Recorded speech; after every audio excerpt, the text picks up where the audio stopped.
येत नाही. एखादी माय माऊली किती खुश झाली असती एवढा खास पती भेटल्यानंतर. पण जिजाऊ मासाहेब सांगतात नाही, लोकांच्या तुकड्यावर जीवन जगता, लोकांची गुलामगिरी तुम्ही करता. माझ्या बापाला तुमच्या समोर जिवंत मारलं या लोकांनी. राखी बांधण्यासाठी मला मंदिरात ठेवलं नाही.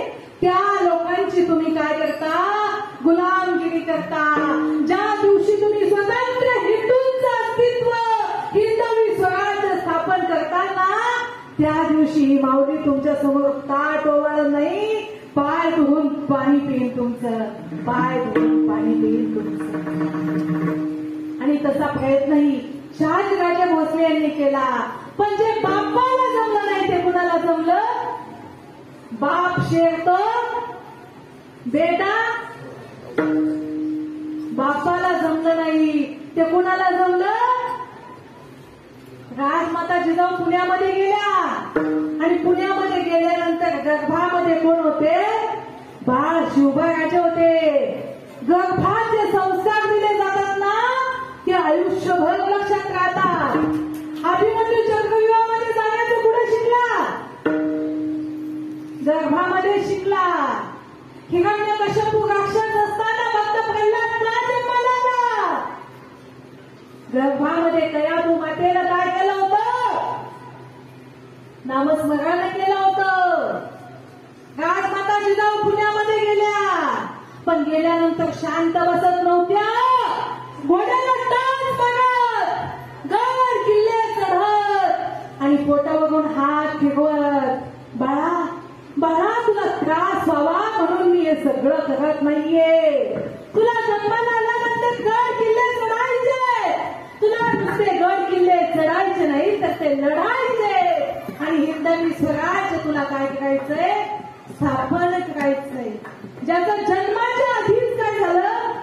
नियोजन आखलं गेलं. तो मुलगा वाया जाणार नाही. आजची आई म्हणते मुलाला 16वं वरीस धोक्याचं. काय सांगते मुलीला? 16वं वरीस धोक्याचं. कोण म्हणतं 16 वरीस धोक्याचं? वयाच्या 16व्या वर्षी ज्ञानेश्वरी लिहिली. वयाच्या 16व्या वर्षी तोरणा किल्ला जिंकला आणि हिंदवी स्वराज्य स्थापन केलं. ते कोण आहेत? 16 वरीस धोका आहे का? मग मोका आहे, मोका. म्हणून जीवनामध्ये जन्माला आल्यानंतर मुलाला संस्कार फार महत्वाचे. आणि हे संस्कार कोण देतात? संस्कार कोण देतात? आई वडील देतात. हे बघा, आताच नाही सांगत मी, आमच्या वेळेचं सांगते. माझ्या वेळी हुंड्याची अशी प्रथा होती ना, एवढी प्रथा होती. मी आता कीर्तनात सांगते की मुस्लिम लोक मुलगी पाहायला गेले ना विचारतात, लड़की कुरान पढ़ना जानती है क्या? लड़की नमाज पढ़ती है क्या? पण आपले माणसं पहिले विचारायचे मुलगी पसंत आहे.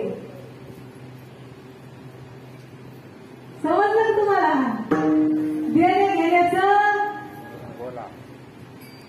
कधी विचारलं का हो तुम्ही? मुलीला हरिपाठ येतो का? मुलीला ज्ञानेश्वरी येते का? मुलगी गाथा वाचते का? विचारलं तुम्ही कधी? हो, या हुंड्यापैकी कितीतरी लोकांनी मुली गर्भातच केल्या.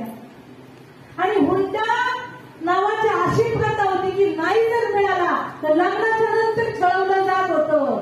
लग्नाच्या नंतर